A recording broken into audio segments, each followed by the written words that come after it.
The half-life of lead in the bloodstream is only about a month. That means if you feed people lead for about 100 days, their blood levels go up, and then if you stop, the lead levels in the blood start to drop, such that within about 30 days your lead levels are cut in half, and another month cut in half again, such that by 3 or so months your body is able to remove about 90% from your bloodstream.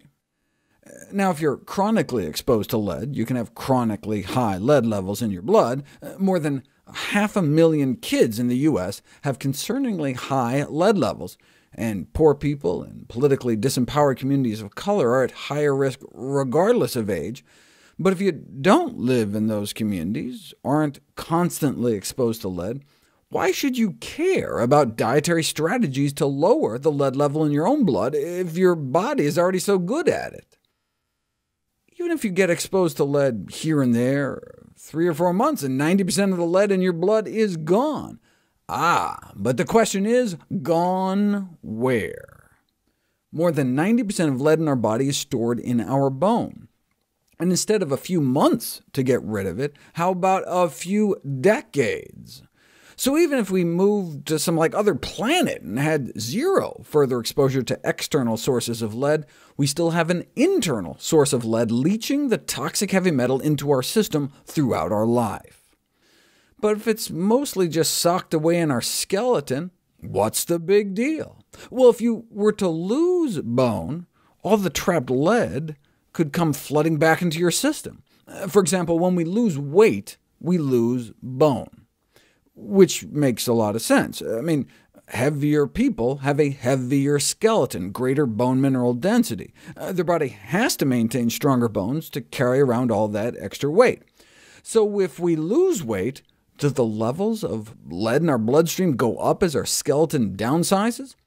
Unfortunately, yes. But only if we lose a lot of weight. Lose 10 pounds or so and not much happens, but lose more like 80 pounds and the lead levels in your blood can rise 250%. When else can you experience bone loss? Well, osteoporosis, obviously. Women with osteoporosis can lose an average of 3% of their bone mass a year, but even healthy postmenopausal women without osteoporosis may lose a percentage of their skeleton annually. So do the lead levels in women go up when they lose their periods? Apparently so. A study of nearly 3,000 women found a significant increase in lead levels after menopause, providing evidence that bone lead is in fact mobilized into the blood. A major implication is that even low-level lead exposure over a relatively long time may result in increased body burdens of lead, which would be releasable in toxicologically significant amounts during physiological states where your bone is in flux. Not just osteoporosis, but most seriously during pregnancy and lactation. Now, most of the calcium the baby gets comes from increased maternal absorption of dietary calcium. The mother's gut starts absorbing 60 or 70% more calcium in the second or third trimester to build the baby's skeleton. That's why women's dietary calcium requirements are not increased by pregnancy or breastfeeding. Your body's not stupid. When it realizes it needs more calcium, it just absorbs more calcium. Now, when that isn't enough, you do end up dipping into the calcium stored in your bones. But not a problem.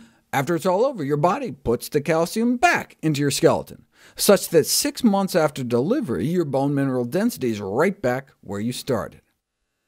That's why even women who breastfeed for a long time, well past those 6 months, in pregnancy after pregnancy after pregnancy after pregnancy, end up with no compromise to their bone mineral density later in life, whether measured in their wrists, spine, or hips.